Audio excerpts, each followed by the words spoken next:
Selanjutnya adalah tachiometri dengan posisi rambu horizontal. Posisi rambu horizontal ada dua sistem tachiometri, yaitu substand bar dan optical wedge atau baji optis. Substand bar itu sudut paralaknya berubah, artinya dia membaca dua bacaan sudut, dan untuk optical wedge sudut paralaknya tetap. Oleh karena sudut yang diukur dari alat ukur ke garis basis pendek yang dibentuk pada sebuah rambu ukur, di mana rambu ukurnya posisinya horizontal, maka sudut yang dibaca adalah sudut horizontal. Kita masuk ke materi substand bar. Substand bar terdiri dari dua lengan yang terbuat dari logam campuran yang dihubungkan dengan sebuah engsel atau sendi hingga dapat dilipat. Alat ini dilengkapi dengan titik bidik di ujungnya yang berjarak 2 meter. Jadi dari ujung paling kiri ke ujung paling kanan jaraknya 2 meter dan terdapat titik bidik. Di tengahnya juga terdapat titik bidik. Selain itu, alat ini dilengkapi pula dengan nifo dan teropong pembidik. Alat ini dipasang di atas tripod. Cara pasangnya sama persis ketika kita memasang theodolit atau water pass, karena theodolit ya, water pass itu kan tidak mesti di atas titik, tapi kalau theodolit mesti di atas titik, sehingga alat ini diletakkan tepat di atas titik dengan bantuan nifo dan teropong pembidik. Seperti ini bentuk alatnya. Jadi di sini ada titik bidiknya ya. Ada titik bidiknya di ujung kanan, ujung kiri. Jarak dari ujung kanan ke ujung kiri ini 2 meter, 1 meter ke tengah, tengah ke kanan 1 meter. Di tengahnya ada titik bidik juga. Kemudian di sini dilengkapi nifo, kemudian ada garis centering ke bawah, ya.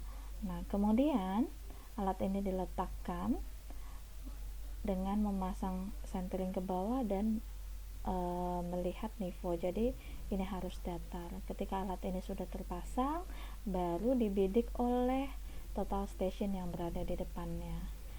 Nah, ini hanya gambar contoh target atau titik bidik ya. Bisa bentuknya, ini bisa bentuknya bulat, titik seperti ini, atau segitiga seperti ini, atau seperti ini, atau seperti ini. Jadi bisa macam-macam bentuknya. Nah, kemudian cara membacanya seperti apa? Nah, ini sama ya, ini gambar ilustrasi. Ini ada targetnya, ini lengan aluminiumnya, ini nifonya. Di sini ada skrup penguncinya, ada 3 skrup ya untuk membuat nifo ini datar. Nah, ini ada teleskop pembidiknya. Nah, cara bacanya gimana? Pertama kita letakkan alat di titik A. Kemudian kita mau cari jarak datar terhadap titik B. Maka kita pasang substand bar itu di titik B dengan lengan memanjang 2 meter. Kemudian theodolit kita arahkan ke lengan sebelah kiri sebagai titik C, dan kemudian dibaca sudutnya. Kemudian kita arahkan ke sebelah kanan sebagai titik D, kemudian dibaca sudutnya. Untuk memudahkan pengukuran, boleh kita ketika bidik ke C boleh kita nolkan, kemudian bidik ke B baca sudutnya. Maka sudut yang terbentuk adalah sudut theta ini ya, sehingga kalau kita lihat tampak atasnya,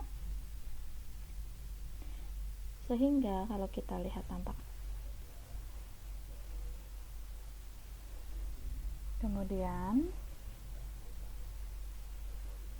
kita lanjut, tampak atas seperti ini ya. Kita bisa lihat segitiga ABC ya, dimana tadi alat theodolit bidik ke C sudutnya dicatat, theodolit bidik ke D sudutnya dicatat, sehingga kita bisa dapat tetanya ini. Pada segitiga ABC, CB sama dengan setengah panjang bar. CB ini setengah panjang bar. Kita tahu satu bar ini panjangnya adalah 2 meter, sehingga CB-nya itu adalah 1 meter. Sudut ABC sama dengan 90 derajat. Sudut ABC di sini 90 derajat. Dan sudut CAB itu sama dengan, karena ini theta dan ini adalah 1 meter 1 meter, artinya sudut theta ini sudut CAB itu adalah theta per 2 karena sama ininya ya, panjangnya.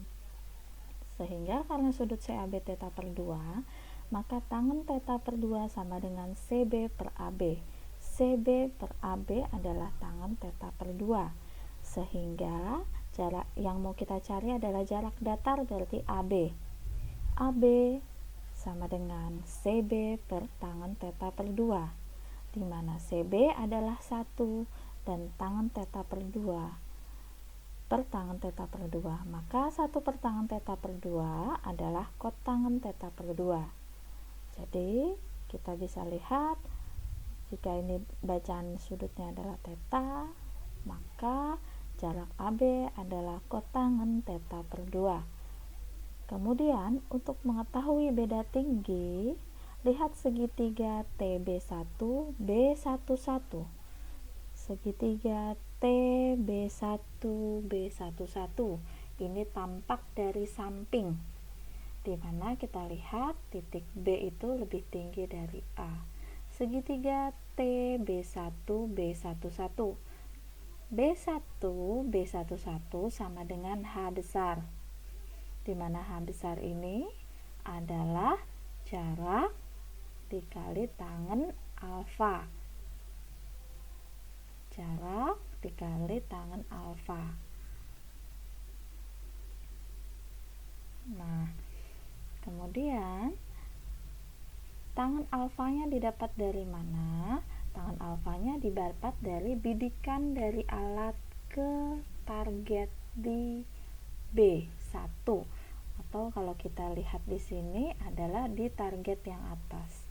Kalau tadi C dan D itu target yang paling kiri dan paling kanan, untuk mencari beda tinggi bidik target yang di tengah, sehingga kita bisa dapat alfanya. Nah, itu sudut alfa, itu sudut vertikal untuk menghitung beda tingginya, sehingga H sama dengan D tangen alfa. Maka karena H besar adalah D tangen alfa, yang dicari adalah delta L, atau di sini beda tingginya itu adalah I atau tinggi alat ditambah H besar plus minus. Kalau dia lebih tinggi, titik targetnya lebih tinggi, berarti plus H besar dikurang H kecil. Kalau titik targetnya lebih rendah, berarti min H besar dikurang H kecil. H kecilnya itu apa? Itu tinggi target, tinggi substand bar. Jadi tinggi substand barnya diukur dari mana? Dari bawah, dari titik bawah ke titik tengah ini. Seperti itu. Nah, kemudian tugasnya, ini ada contoh soal atau tugas ya. Silahkan kerjakan. Data hasil pengukuran tachiometri sebagai berikut. Ini sama seperti kemarin ya, tangensial, tachiometri tangensial, tachiometri stadia, tegak lurus garis pendek, tachiometri stadia, tegak lurus bidang horizontal, ditambah substand bar.